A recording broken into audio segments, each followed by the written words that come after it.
ভাষণ দিলেন, এই নিয়ে আপনাদের দলের বক্তব্য? এবং হাস্যকর ব্যাপার, মুখ্যমন্ত্রী বাঙালিদের জন্য পথে নেমেছেন বলে বলেছেন, কিন্তু হিন্দিতে ভাষণ দিয়েছেন। কথার মধ্যে একটা হিন্দি আসতে পারে, তিনটে ইংরেজি আসতে পারে, অন্য কথা। এটা কার কাছে উনি বার্তা দেওয়ার জন্য বলি?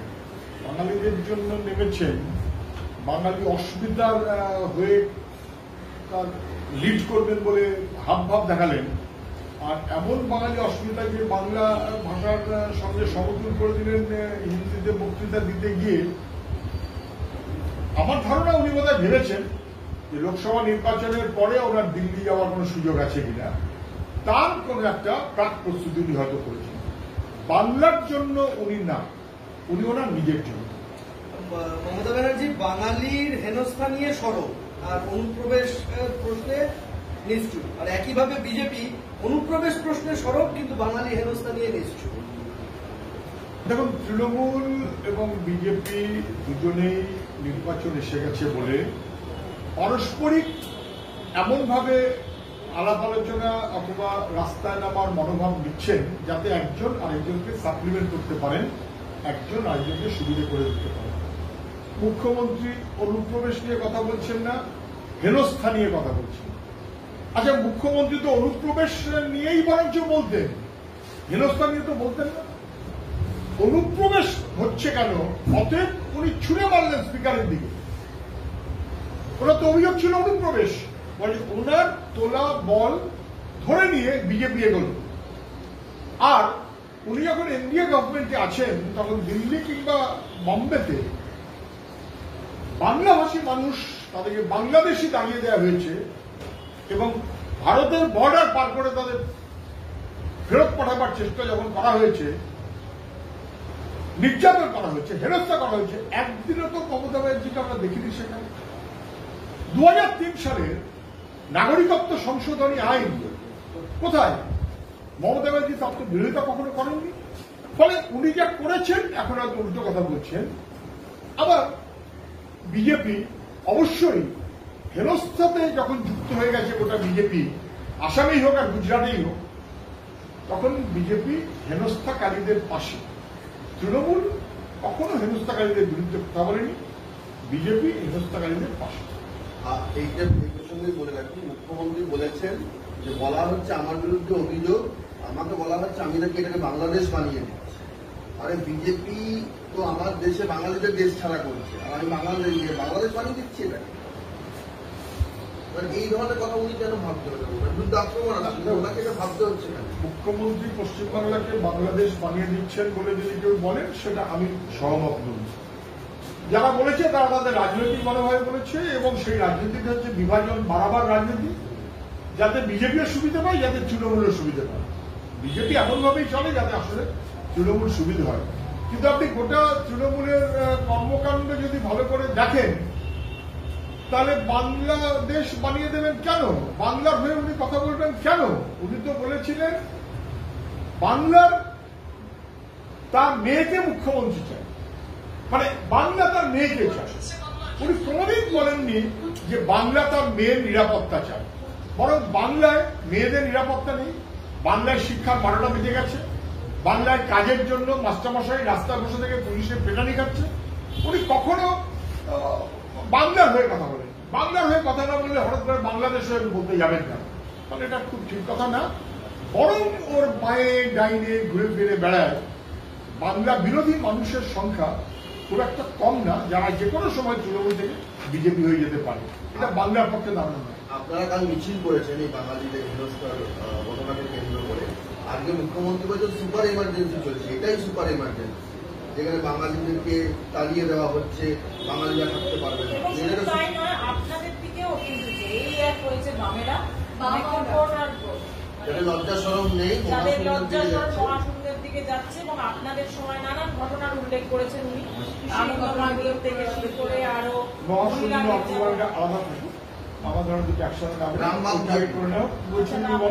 সুপার এমার্জেন্সি চলছে।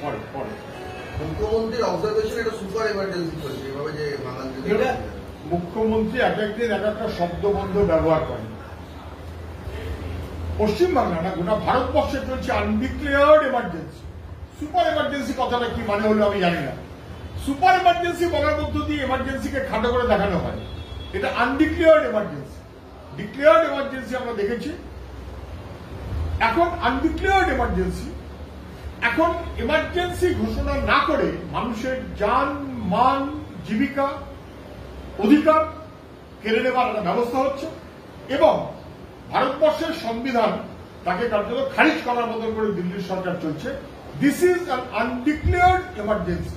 সুপার এমার্জেন্সি কি উনি বলতে পারেন? এটা কি এই প্রসঙ্গেই বলি, এটা বিজেপিকে আক্রমণ করতে গিয়ে কি ইন্দিরা গান্ধীর পাশে দাঁড়ালেন মমতা ব্যানার্জি? কারণ তিনি বললেন যে বিজেপি নেতারা দুদিন আগে ইন্দিরা গান্ধীকে গালাগাল করলেন, অথচ নিজেরা সুপার এমার্জেন্সি চাকরি দেখেছে। ইন্দিরা গান্ধীর পাশে দাঁড়ালেন।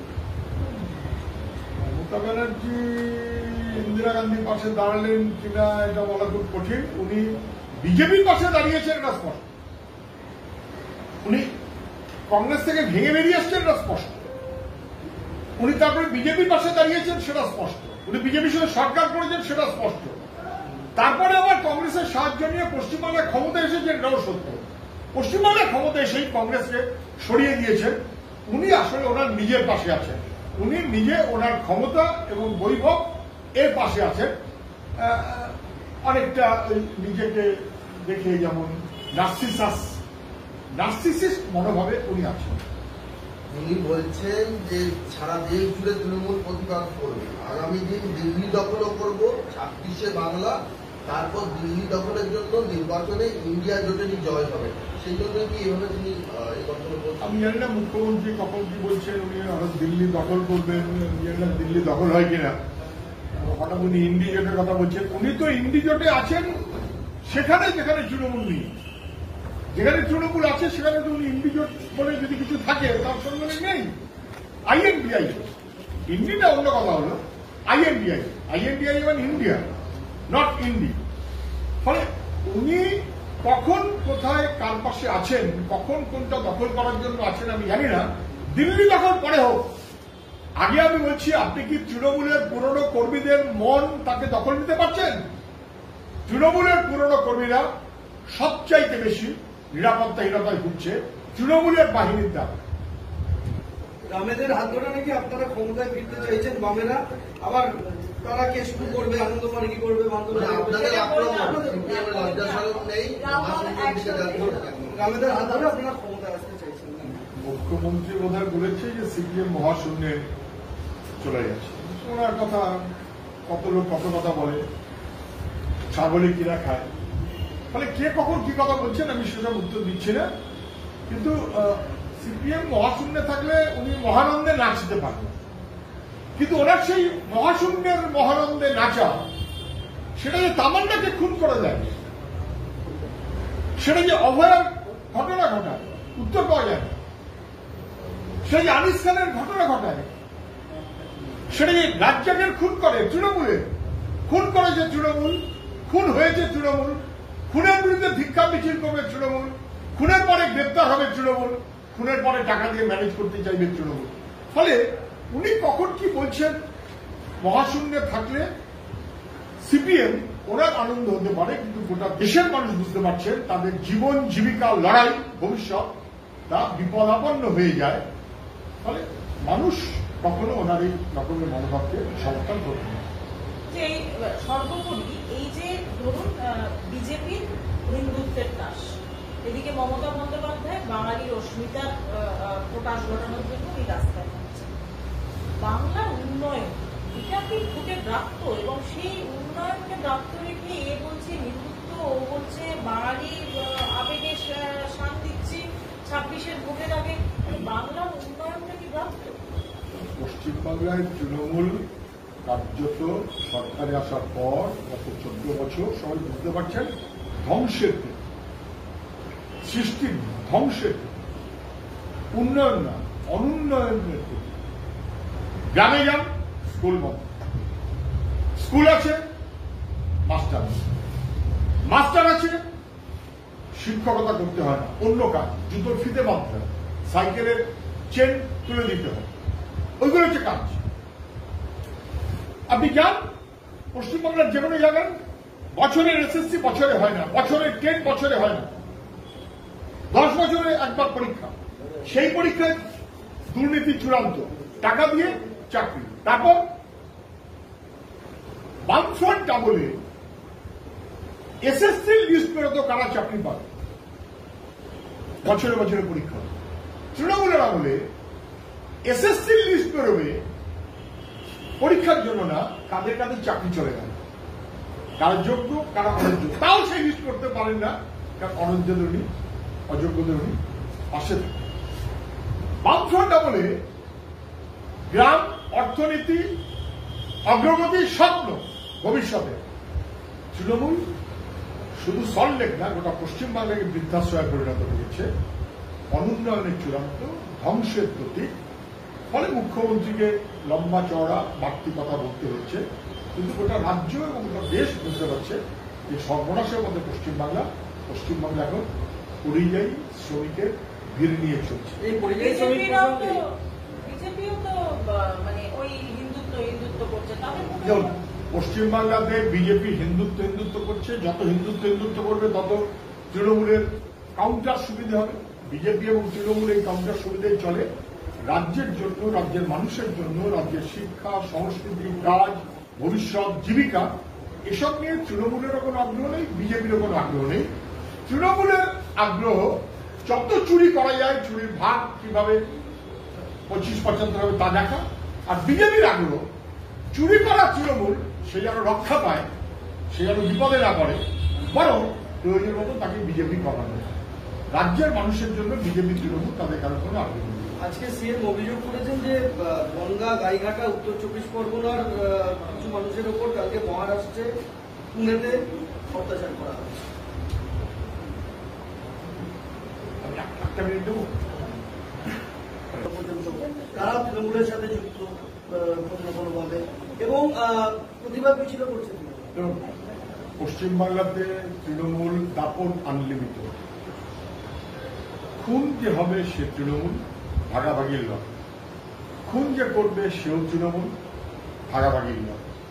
খুন করার পর বিরোধীদের ঘাড়ে চাপিয়ে দেওয়ার চেষ্টা করবে, অবিগিয়ে তৃণমূল। তারপরে যখন ম্যানেজ করতে পারবে না, তখন ধরা পড়ার পরে সেও তৃণমূল। যার বাড়িতে খুন হলো তাকে চাকরি দেওয়ার ব্যবস্থা করতে হবে, তাতেও তৃণমূল। এবং কেন গ্রেপ্তার হলো তৃণমূলের লোক খুন করার পরে, অতএব ধিক্কার মিছিল বা অন্য কোনো কারণে ধিক্কার মিছিল, তাতেও তৃণমূল।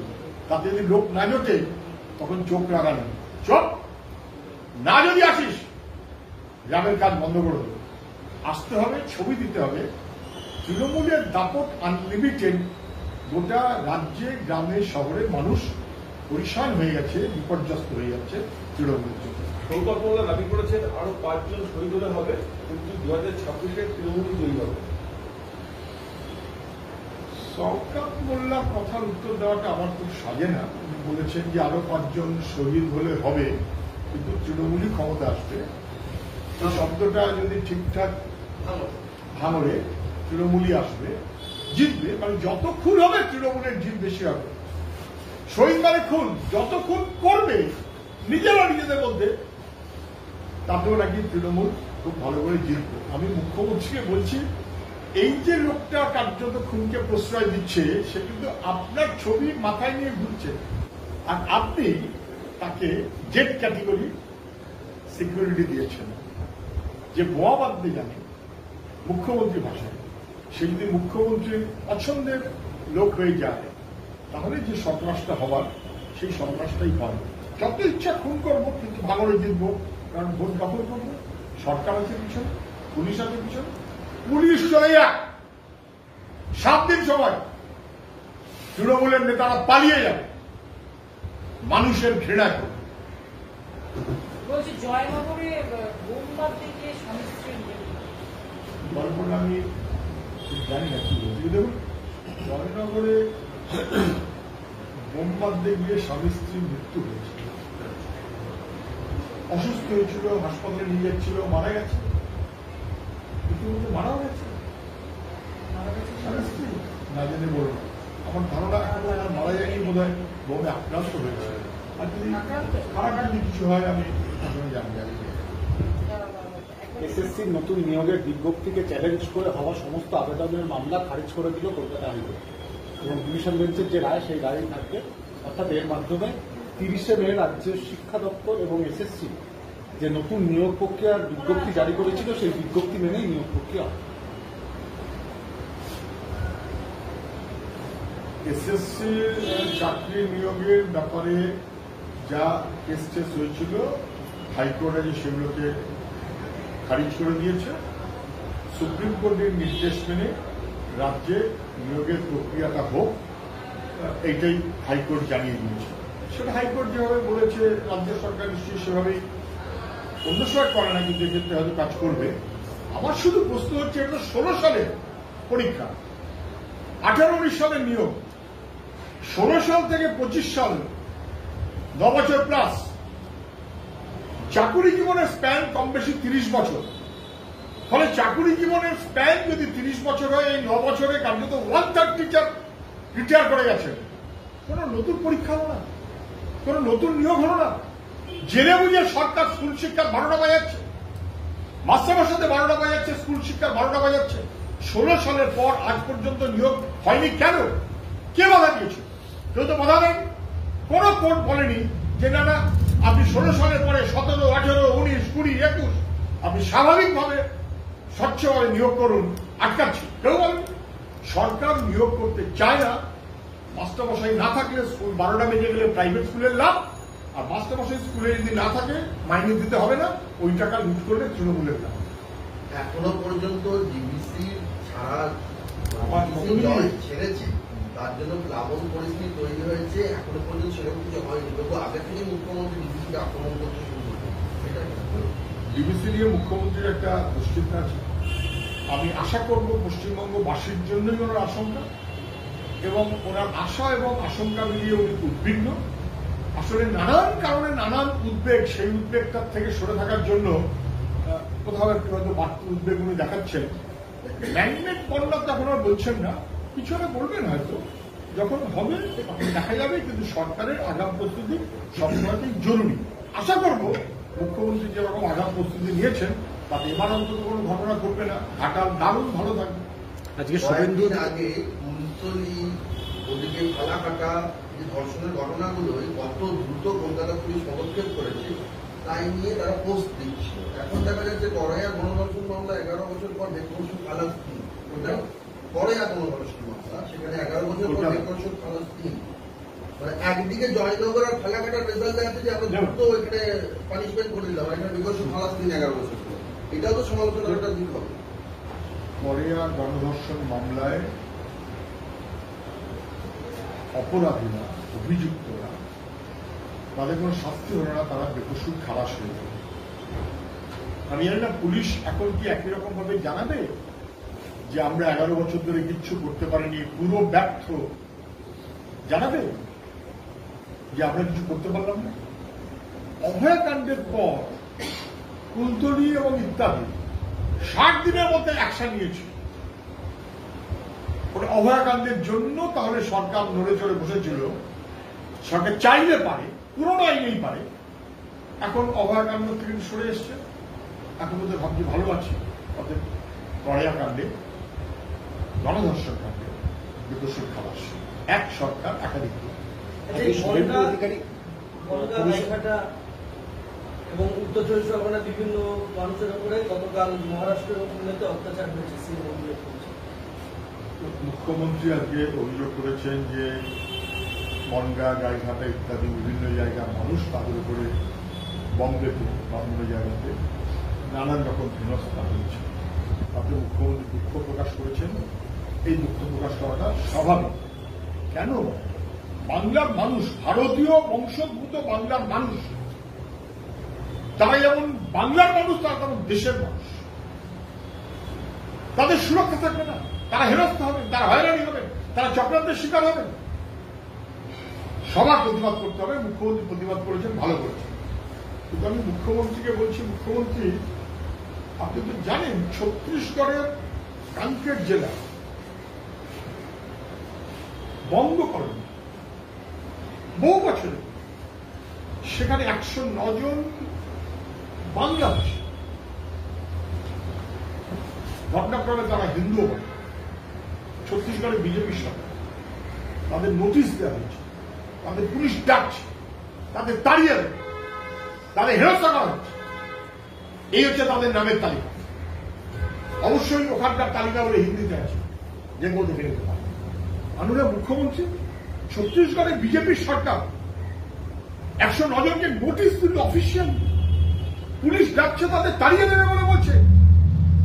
আর আপনি বাংলার মানুষের জন্য নাকি রাস্তায় নেমেছেন, একটা শব্দ উচ্চারণ করলেন না, একটা শব্দ উচ্চারণ করলেন না। কেন? ওরা গরিব বলে? কেন?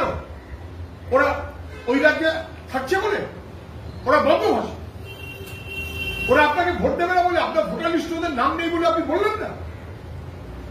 এই দেখুন, পাল, মন্ডল, দুলাল, কুন্ডু, শিলারানী, কুন্ডু, মদন, সাহা, লেখার কাছে হিন্দিতে।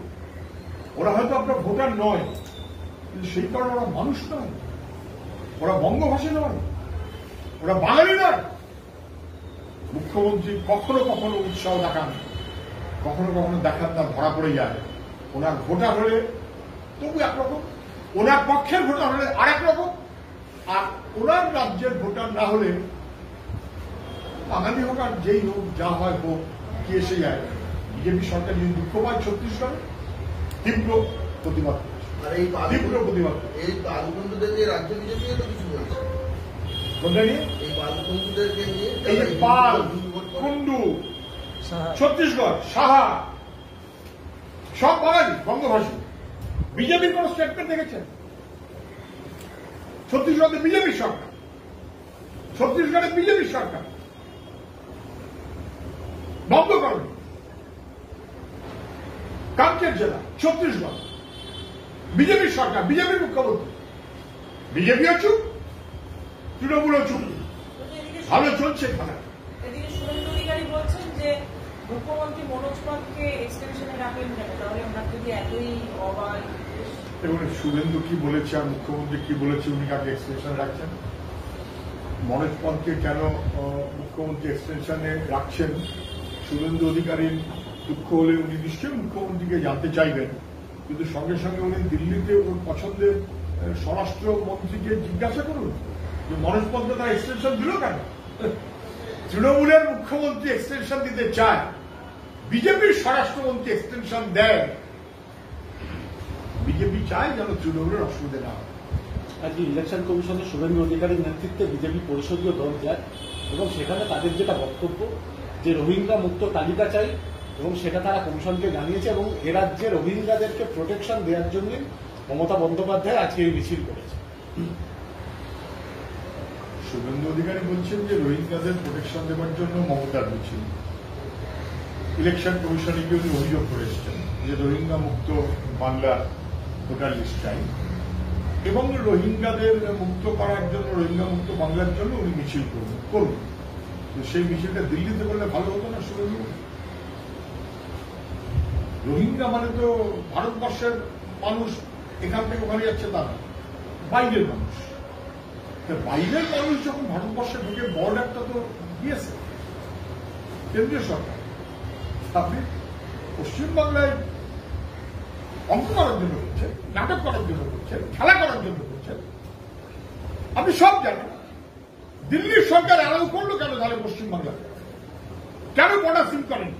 কেন আসতে পারেন? বুঝে শুনে কথা না বললে ফাউল হয়ে যায়, সেলফ ডিফিট হয়। শুভেন্দু এখন তাই বসে। আজকে শিয়ালদা আদালতে একটা ডেভেলপমেন্ট হয়েছে, ওরা কত করবে বলছে আজকে শিয়ালদা আদালতে ডেভেলপমেন্ট হয়েছে। শুভেচ্ছা জানাচ্ছি যারা আমাদের মিছিলে উপস্থিত থেকেছেন, কমরেডরা, বাড়িকে চলে ওদিকে ট্রেনে নিয়ে আপনি ওদিক ট্রেনে নিয়ে যাও, জায়গাটা কম। আমরা সংক্ষিপ্ত এই মিটিং 5-10 মিনিটে যারা উপস্থিত হয়েছেন, আমি আপনাদের সবাইকেই অভিনন্দন জানাচ্ছি। প্রতিপার্শ্বস্থ মানুষ, তাদেরকেও শুভেচ্ছা জানাচ্ছি। আপনারা জানেন কেন এই মিছিলটা আমরা ডাকলাম। বাংলা ভাষায় কথা বলেন এরকম মানুষ পৃথিবীতে 36 কোটি। বাংলা পৃথিবীর চতুর্থ বৃহত্তম ভাষা গোষ্ঠী। এটা আমাদের কাছে গর্বের, এটা আমাদের কাছে অহংকার। কিন্তু বাংলাভাষী বলে তাকে বাংলাদেশি বলে দাগিয়ে দেওয়া হবে এবং তারপর হয়রানি করা হবে, হেনস্থা করা হবে, চক্রান্ত করা হবে, এ আমরা মানিনি, এ আমরা মানছি না। এখানে গভীর চক্রান্ত হচ্ছে, না বুঝবার কোনো কারণ আমাদের নেই। আমরা চর্য দিয়ে মিছিল করলাম যে সারা বছর ধরেই আমাদের এই সমস্ত মানুষ বাংলায় সমস্ত নানান কথায় আমাদের থাকতে হয়, এটা তো নতুনত্ব খুব কিছু নেই। আগামীকাল মুখ্যমন্ত্রী নাকি মিছিল করবেন, বেশ করেছেন, করবেন, তিনি মুখ্যমন্ত্রী। তার পুলিশ প্রশাসন আর কদিন ধরে খালি প্রচারই হচ্ছে ওনার মিছিল, ওনার মিছিল, ওনার মিছিল। পুলিশ প্রশাসন সঙ্গে রেখে লোক জোটাবেন, তাতেও নতুনত্ব কিছু নেই। কিন্তু আমাদের কথাটা হচ্ছে এই, যখন গত বেশ কয়েক বছর ধরে বেআইনি অনুপ্রবেশকারী বলে দাগিয়ে দেওয়া হয়েছে বাংলার মানুষকে এবং গরিব মানুষকে, যখন ভাষা ধর্মের বিচারে ভাগ করবার চেষ্টা করা হয়েছে, তখন কিন্তু আমরা মুখ্যমন্ত্রীকে কোনোদিন দেখিনি। তা সত্ত্বেও উনি কাউকে মিছিল করবেন, বেশ করবেন, কিন্তু উনি কি কথাটা বলবেন যে 2003 সালের নাগরিকত্ব সংশোধনী আইন, যেটা বিপজ্জনক, যেখানে প্রথম এই এনআরসির কথাটা বলা হলো নাগরিকত্ব আইনে, যেখানে প্রথম ইলিগাল মাইগ্রেন্ট এই কথাটা বলা হলো, তারপর থেকে আজ পর্যন্ত উনি এই হেনস্থা হয়রানি চক্রান্তের বিরুদ্ধে কখনো রাস্তায় নামেননি কেন? উনি কি বলবেন যে 2003 সালের এই আইন যখন হয়, সংশোধনী আইন, এনডিএ সরকার, উনি সেই সরকারের মন্ত্রী, উনি কি তার প্রতিবাদে রাস্তায় নেমেছিলেন? কখনো না। উনি কি বলবেন যখন দিল্লি অথবা মহারাষ্ট্রে বিজেপি সরকার বিশেষ করে বাংলা ভাষী চিহ্নিত করে বাংলাদেশে বলে দাগিয়ে দিয়ে তাকে ডিপোর্ট করা, বাংলার বাইরে পাঠিয়ে দেওয়ার জন্য নানান রকম আক্রমণ করেছে, তখন কিন্তু আমরা মমতা ব্যানার্জিকে সেখানে কোনোদিন দেখিনি, বাংলার মানুষ দেখেনি। তারা দেখেছে বাসুদেব আচার্যকে, তারা দেখেছে হায়দার মোল্লাকে, তারা দেখেছে আমাদের পার্টির নেতা বিদ্যা কারাতদের, প্রকাশ কারাত সহ, সেলিম সহ সবাই তারা থেকেছেন। মমতা ব্যানার্জি কোথায় ছিলেন? তিনি কিন্তু কোনোদিন কখনো থাকেননি। তিনি কি তার উত্তর দেবেন? আমাদের কথাটা হচ্ছে মানুষ তার ঐক্য, ভাষা ধর্ম সমস্ত নির্বিশেষে, নানা ভাষা, নানা মত, নানা পরিধান, বৌদ্ধবাদ, এটাকেই বাতিল করতে চায় আসাম। এবং এটা না বুঝবার কোনো কারণ নেই। 2026 ভোটের আগে 21 যা করেছিল ধরা পড়ে গেছে, লাভের লাভ হয়নি। সবাইকে নাগরিকত্ব দিয়ে দেবে দিল্লি বলেছিল, দেয়নি। এবার ঠিক ভোটের আগে হঠাৎ করে আসামে একটা দাপট দেখানোর চেষ্টা করা হলো। বাংলা ভাষায় যারা কথা বলবেন, সেন্সাসে যাদের লিখে রাখবেন যে আমরা বাংলা ভাষী, তাদেরকে বিদেশি চিহ্নিত করে তাদেরকে বিতরণের কথা যখন কার্যত বললেন, তখন এই সংখ্যাটা আমাদের হয় যে ডিভোটার করে দিয়ে কনসেন্ট্রেশন ক্যাম্পের দিকে যেতে চায় হেমন্ত বিশ্ব শর্মারা। এবং এইরকম সময় বেছে নিল কেন? যাতে একটা বল তুলে দিল, দুটো ব্যাট চালাক মমতা একটা বল তুলে দেবে, ব্যাট চালাক বিজেপি। এই বিজেপি তৃণমূলের বিভাজনের রাজনীতি এবং পারস্পরিকের মনোভাব, এটা না বুঝবার কোনো কারণ নেই। আমাদের রুখে দাঁড়াতে হবে, রুখে দাঁড়াবার কোনো বিকল্প নেই। আমি সেই কারণে যে কথাটা বলে শেষ করবো সেটা হচ্ছে এই, সমগ্র গরিব মানুষের ঐক্য চাই। ভাষা ধর্ম নির্বিশেষে মানুষ এই পরিচয় দিয়ে মানুষ চলতে চায়। এবং সেখানে বিশেষ করে আরএসএস বাংলা বিরোধী, বাঙালি বিরোধী, বাংলা সংস্কৃতি বিরোধী, গরিব মানুষ বিরোধী। না বুঝবার কোনো কারণ নেই। আমাদের রুখে দাঁড়াতে হবে। গরিবের ঐক্য, জাতি ভাষা ধর্ম নির্বিশেষে মানুষের বহুত্বের পরিচয়, তাই নিয়ে আমাদের রুখে দাঁড়াতে হবেই। মুখ্যমন্ত্রী কাউকে মিছিল করবেন, বহু প্রচার হচ্ছে তার, উনি করুন, কিন্তু এ কথাটা না বললে আমার খারাপ লাগবে। ওনাকে ভালো বানায় সামনে প্ল্যাকার্ড, আমরা সবাই চোর, আমরা সবাই চোরের মিছিলে মমতা ব্যানার্জিকে ভালো বানায়, তার মধ্য দিয়ে বাঙালিকে, বাংলা ভাষীকে কালিমালিপ্ত করা হয়। সেই তিনি বাঙালি অস্মিতার আর্টিফিশিয়াল কোন একটা ঝান্ডা ধরতে পারেন, কিন্তু এই মিছিলে ওনাকে খুব একটা মানায় না, এটা না বুঝবার কোনো কারণ নেই। আমরা সবাই সারা বছর ধরে মানুষ তার জান, তার মান, তার শিক্ষা, তার কাজ, তার অধিকারের লড়াই আমাদের চালিয়ে যেতে হবেই। দেশটা আমাদের, কেউ তাকে ছিনিয়ে নিতে পারবে না। এই মনোভাবে সবাই চলবেন। সবাইকে শুভেচ্ছা জানিয়ে আমার কথা আমি শেষ করছি। নমস্কার। এখন বলবেন ভারতের কমিউনিস্ট পার্টি মার্ক্সবাদীর পশ্চিমবঙ্গ রাজ্য কমিটির সম্পাদক ও পার্টির পলিট ব্যুরোর সদস্য কমরেড মোহাম্মদ সেলিম। যারা দীর্ঘ পথ মিছিলে হাত নেন, দুপাশের মানুষ যারা স্বাগত জানালেন, তাদের সবাইকে ধন্যবাদ, অভিনন্দন। কেন আজকে এই মিছিল আমাদের করতে হলো? গত 1-1.5 বছর ধরে লাগাতার ভাবে মিডিয়ার মধ্যে, আরএসএস পরিচালিত আইটি সেলের মধ্যে বিভিন্ন রাজ্যে, ছত্তিশগড়, আসাম, ওড়িশা, মহারাষ্ট্র, রাজস্থান, দিল্লি, হরিয়ানা, গুজরাট, সেখানে ঘৃণার চাষ করা হচ্ছিল। বিভাজনের রাজনীতির এটাই ফল। আমরা সিপিআইএম, বামপন্থী, লাল ঝান্ডা প্রথম থেকে বলে আসছিলাম যে দক্ষিণ পন্থার উত্থান হয়েছে, তারা যে গণতন্ত্রকে টুটি চেপে ধরছে, মানুষের অধিকার কেড়ে নিচ্ছে, এই যে স্বৈরতান্ত্রিক প্রবণতা এবং যে নয়া ফাঁসিবাদী কায়দায় মোদী সরকার, আরএসএস, বিজেপি আমাদের যা কিছু স্বীকৃত অধিকার আছে, সাংবিধানিক যা কিছু ব্যবস্থাপনা আছে, যা আমাদের দেশের স্বাধীনতার মধ্য দিয়ে 190 বছরের লড়াইয়ের মধ্য দিয়ে আমরা পেয়েছি, ওটাকে ওরা ধূলিসাৎ করতে চায়। ঘর করে গরু সিঁদুরে মেঘ দেখলে ডরায়। আজকে মমতা বলছেন মিছিল করব। উত্তম রাজবংশী কুচবিহারের, তাকে যখন ফরেনার্স ট্রাইব্যুনাল করিমপুরের নোটিশ দিল, মমতা ব্যানার্জি পুলিশ মন্ত্রী, তার পুলিশ দিনহাটায় তার বাড়িতে গত বছর ডিসেম্বর মাসে নোটিশ পৌঁছে দিয়েছে। পুলিশ মন্ত্রী জানতেন না? বাংলা পুলিশ জানতো না? কেন কোনো কথা বলেননি? আরতি ঘোষ কোচবিহারের, 52 বছর বয়স, আসামে বিয়ে হয়ে গেছে। আমাদের সংস্কৃতিতে বিয়ে হলে মেয়েরা শ্বশুর বাড়িতে যায়, তাকে এইভাবে ডাউটফুল সিটিজেন বলেছে, ভারতীয় নয়। সে এখন বাপের বাড়িতে বক্সিরহাটে ফিরে এসছে এবং দীর্ঘদিন হয়েছে। মমতা ব্যানার্জি নাকি সব খবর রাখেন। আসলে এটাই কায়দা। আজকে আসামে হেমন্ত বিশ্ব শর্মা কত বড় অপরাধ হতে পারে? সংবিধানের নামে শপথ নিয়েছে।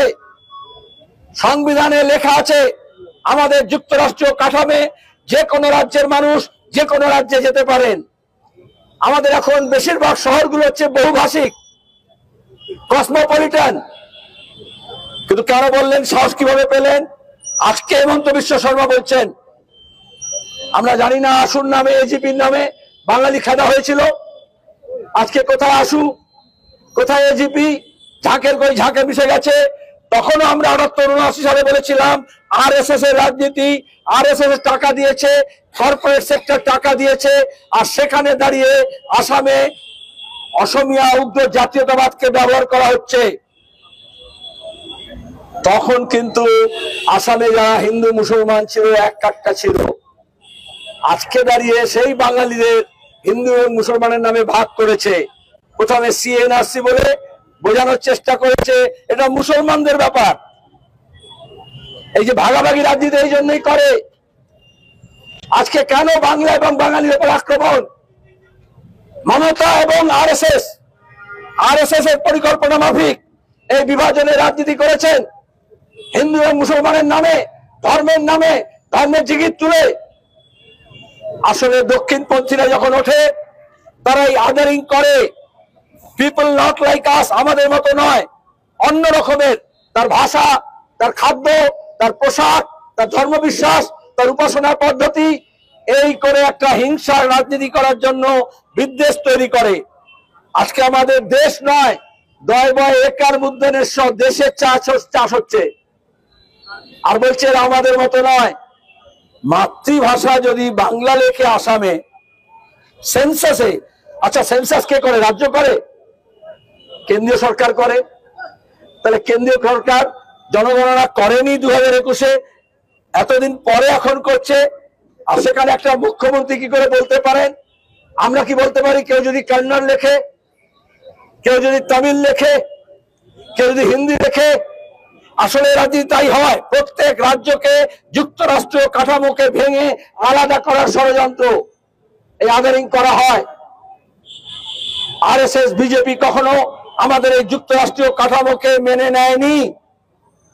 কখনোই আমাদের এই যে সুজন বলছিল নানা ভাষা, নানা মত, নানা পরিধান, বিবিধের মাঝে দেখো মিলন মহান, এই মিলনধর্মী সংস্কৃতি আমরা পেয়েছি আমাদের স্বাধীনতা আন্দোলন থেকে, সাম্রাজ্যবাদের বিরোধী লড়াইয়ের মধ্যে থেকে। আর তার যারা সেই বাণী দিয়েছিলেন তাদের মধ্যে রবীন্দ্রনাথ, নজরুল, বঙ্কিমচন্দ্র এরা তো আছেন। তাহলে মোদি, অমিত শাহ, হেমন্ত বিশ্ব শর্মা থাকলে বা বঙ্কিমচন্দ্র, নজরুল, রামমোহন, রবীন্দ্রনাথ থাকলে তাদের এনআরসি করতো, ডাউটফুল করতো।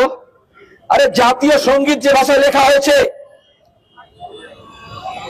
রাষ্ট্রীয় গীত যা ভাষায় লেখা হয়েছে, আজকে বলা হচ্ছে তুমি সেই ভাষা লিখলে তুমি বিদেশি। কি করে হয়? কারণ তার আগে সোশ্যাল মিডিয়া, হোয়াটসঅ্যাপ, ইউনিভার্সিটি আপনাদের মনের মধ্যে ঢুকিয়েছে, মিডিয়া দালাল ঢুকিয়েছে, বাংলা বাংলাদেশি এক করে দিয়েছে। বাংলাদেশি খুশি হবে, কারণ বাংলাদেশের রাজনীতি ওখানকার ফান্ডামেন্টালিস্ট মনে করে আমরাই আসল বাঙালি, আর আমরা হচ্ছি ভারতে যারা আছি তারা ভেজাল। তাহলে আরএসএস বলুন আর জামাত বলুন, তাদের রাজনীতি এক, দর্শন এক। ভাষার নামে, ধর্মের নামে দেশ। এই জন্যই আমেরিকা থেকে যখন অভিবাসনের নাম করে শেকল পরিয়ে, হাত করা পরিয়ে ভারতীয়দের যখন ভারতীয়দের পাঠালো, ভারতীয় ছাত্রকে যখন এয়ারপোর্টে ফেলে লাঠি দিয়ে মারছে মোদী সরকার, আরএসএস, বিজেপি, ভারত সরকারের হিম্মত হলো না তার প্রতিবাদ করার, কারণ তারা তো একই সংস্কৃতি বিশ্বাস করে। তাহলে আমেরিকা যেরকম বিদেশি তকমা দিয়ে ইলিগাল মাইগ্রেন্ট বলে তাড়াচ্ছে, ইউরোপে নয়া ফাঁসিবাদীরা যেরকম করছে, এশিয়া, আফ্রিকা, ল্যাটিন আমেরিকা থেকে যারা গেছে, সে ছাত্র হতে পারে, সে কর্মচারী হতে পারে, সে আইটি ওয়ার্কার হতে পারে। আমাদের দেশে এখন শুরু হয়েছে রাজমিস্ত্রি, রিক্সা চালক, পেপার কালেক্টর। কেন হচ্ছে? আগে বাঙালি দেশের বিভিন্ন জায়গায় যেত, engineer, doctor, auditor, consultant, lawyers. আজকে মমতা শিক্ষার যে অবস্থা করেছেন, কাজ কারবার, ব্যবসা বাণিজ্যের যে অবস্থা করেছেন, আজকে বাঙালি যাচ্ছে গাড়ি মুছতে, রান্না করতে, হোটেলে ওয়েটারে কাজ করতে। তাহলে সবচেয়ে ভালনারেবল, সবচেয়ে দুর্বল, সবচেয়ে প্রান্তিক মানুষের উপর যখন আক্রমণ করা হচ্ছে, তখন বোঝানো হলে মুসলমান, এই ইটাহার থেকে এসছে, এই খেজুরি থেকে এসছে, এই মালদা থেকে এসছে, এই মুর্শিদাবাদ থেকে এসছে। মমতা চোখ, কোনো কথা বলেননি। তাহলে যে তৃণমূল, যে মমতার জন্য আজকে আমাদের রাজ্যের দক্ষতা, আমাদের মেধা, আমাদের বুদ্ধি, আমাদের যুবক অন্য রাজ্যে যাচ্ছে, আর বেঁচে বিজেপির জন্য তাদের উপর আক্রমণ হচ্ছে বিদেশি তকমা দিয়ে। এরা দুটো আলাদা না, একই রাজনীতি, একই পথের পথিক। এখন বলছেন রাস্তায় নামবো। তাহলে যখন বিধানসভা অধিবেশন হলো, বামপন্থীরা নেই, অনেকে খুশি শূন্য। তাহলে কেন বিধানসভায় যারা অপদস্থরা আছে, একটা কেন প্রস্তাব এলো না যে বাংলাভাষী মানুষকে অত্যাচার করা হচ্ছে? মমতা এখন জানলেন? বলেন সব খবর রাখি। গত কয়েক বছর ধরে গুজরাট থেকে ধরে পুশব্যাক করেছে মুর্শিদাবাদের লোককে, মালদার লোককে, ছত্তিশগড়ে বিশেষত যারা উদ্বাস্তু মানুষ, মধ্যপ্রদেশে, উত্তরপ্রদেশে, তাদেরকে সরকার রিহ্যাবিলিটেট করেছে। তারা নিজের ভাষা ছাড়েনি, আজকে তাদেরকে নোটিশ দেওয়া হচ্ছে। আর এখানে বলেছে না, মতুয়াদের কিছু করা হবে না। শান্তনু ঠাকুর কার্ড দিয়ে দিচ্ছে মতুয়া মহাসংঘের। গতকাল মহারাষ্ট্রে সেই বাঙালি মতুয়াকে ধরে অ্যারেস্ট করেছে, জেল দিয়েছে। সে শান্তনু ঠাকুরের কার্ড দেখিয়েছে, বলে সব ঘামে রাখো। এই জন্য বিপ্লব দেব যখন ত্রিপুরার মুখ্যমন্ত্রী বলেছিল যদি সিএনআরসি হয় তাহলে তো আমার বাবা বাংলাদেশি, তাহলে তো আমাকে চলে যেতে হবে আগে, এই জন্য আমি ত্রিপুরায় লাগু করব না। বিজেপির কিরম দোগলা নীতি বলুন। তাহলে আসামে বলছে ভাষাগত সংখ্যালঘু। আরে হেমন্ত বিশ্ব শর্মা জন্মানোর আগে, দেশ স্বাধীন হওয়ার আগে, আসাম রাজ্য গঠিত হওয়ার আগে বাঙালি অধ্যুষিত এলাকা আসামে আছে। কাছাড়, বরাকবাড়ি, ওখানে দাঁড়িয়ে যে সিলেটের যে অংশ আসামে যুক্ত হলো, সে তো বাঙালি, বাংলাভাষী। তাহলে আজকে দাঁড়িয়ে বলা হচ্ছে সে আসলো মানে সে বহিরাগত। এইটাই হচ্ছে এই বহিরাগত আওয়াজ তুলতো না বিজেপি তৃণমূল দুজনে মিলে, এগুলো হচ্ছে ফিলোসফি। আজকে মমতাকে দোষী বলবো আমি, কারণ 2004-এ যখন মমতা এনডিএ আদানির যখন মানসপুত্রী, তখন এই মমতা পার্লামেন্টে বাংলার ভোটার লিস্ট ছুঁড়ে ফেলে স্পিকারের মুখে বলেছিলেন এখানে বাংলাদেশিদের নাম আছে। বলেছিলেন, কোনদিন ক্ষমা চেয়েছেন? তাহলে আজকে রাজনীতি এরমই হয়। হেমন্ত বিশ্ব শর্মা এখন বলছে, কিন্তু 78-এ মঙ্গলদৈ উপনির্বাচনে আসামে আজকের প্রজন্ম জানে না, প্রথম আওয়াজ তোলা হয়েছিল উপনির্বাচন করতে দেব না, কারণ এই ভোটার লিস্টে বাংলাদেশি নাম আছে। তারপরে এনআরসি, তারপরে ডিটেনশন ক্যাম্প, তার আগে ডি ভোটার, আগে ভোটারকে ডাউটফুল করেছে, এখন সামারি ইন্টেন্সিভ রিভিশনের নাম করে ওরা এই কাজটা করতে চাইছে। আসলে মোদ্দা কথা হচ্ছে, ভোটের আগে মমতা মোদির এসে বলেন আমাদের ভোট দিন, আর ভোটের পরে এমন অবস্থা করতে চাইছে যাতে সামনের বছরে লোকে বলে আমাদের আর কিচ্ছু চাই না, ভিক বাহিরে কুকুর ঠেঙা, আমাদেরকে ভোট দিতে দিন। ভোটের অধিকার কেড়ে নেওয়া, কোথাও বন্দুক পিস্তল দেখিয়ে, কোথাও মাস্তানি করে, কোথাও ভোটার লিস্টে ডি ভোটার করে দিয়ে আসলে একটা অংশের মানুষকে তাদেরকে ডাউটফুল সিটিজেন করার চেষ্টা করা হচ্ছে, সংকুচিত করা হচ্ছে অধিকারকে। এই অধিকার সংকোচনের বিরুদ্ধে বামপন্থীরা লড়াই করে এসছে, লড়াই করবে। বামপন্থী মানে 9 জুলাই গোটা দেশের 25 কোটি মানুষ, শ্রমজীবী মানুষ, খেটে খাওয়া মানুষ, ছোট দোকানদার, ব্যবসায়ী, কৃষক, শ্রমিক একসঙ্গে উঠে দাঁড়িয়ে প্রতিবাদ করেছে। আর দক্ষিণপন্থী মানে হচ্ছে বাঙালি, বিহারি, হিন্দু, মুসলমান, জগন্নাথ, রাম, এই নামে ভাগ করে দেওয়া, টুকরো করে দেওয়া। আপনাদের ঠিক করতে হবে, আমরা যদি একসঙ্গে থাকি কারোর বাপের হিম্মত হবে না কোনো একজন বাংলাভাষী মানুষকে এদেশ থেকে বিতরণ করতে পারে। আর আমরা যদি ভাগ হয়ে যাই তাহলে সেই ভাগাভাগির মধ্যে দাঁড়িয়ে তাদের সুযোগ পেয়ে যাবে। এই সুযোগ পেয়েছে আসামে, এই সুযোগ পেয়েছে দেশে, এই সুযোগ পেয়েছে বাংলায়। সেই সুযোগ থেকে আমরা আমাদের অধিকার না হারিয়ে ওদের এই সুযোগ আমাদের কেড়ে নিতে হবে, যে আমাকে দাঁড়িয়ে বলবে আমার ভাষার ভিত্তিতে, আমার পোশাকের ভিত্তিতে, আমার খোরাকের ভিত্তিতে কাগজ দেখাও। যে মোদি, যে মমতা নিজের ডিগ্রির কাগজ দেখাতে পারে না, তারা এখন আমাদেরকে ভোটার লিস্টে নাম রাখার জন্য আমাদের কাছ থেকে কাগজ চাইছে। আমাদের প্রতিবাদ চলবে, এটা শুরু হলো, এই লড়াই লড়বো এবং আমরা এই সমস্ত বেআইনি কার্যকলাপকে বন্ধ করা, অসাংবিধানিক কার্যকলাপকে বন্ধ করা এবং আসামের মুখ্যমন্ত্রীকে ক্ষমা চাইতে হবে, ক্ষমা চাইতে হবে বিজেপিকে। তার মুখ্যমন্ত্রীরা করেছে, ততদিন পর্যন্ত আন্দোলন আমাদের চলবে। ধন্যবাদ। ঘোষণা করবে।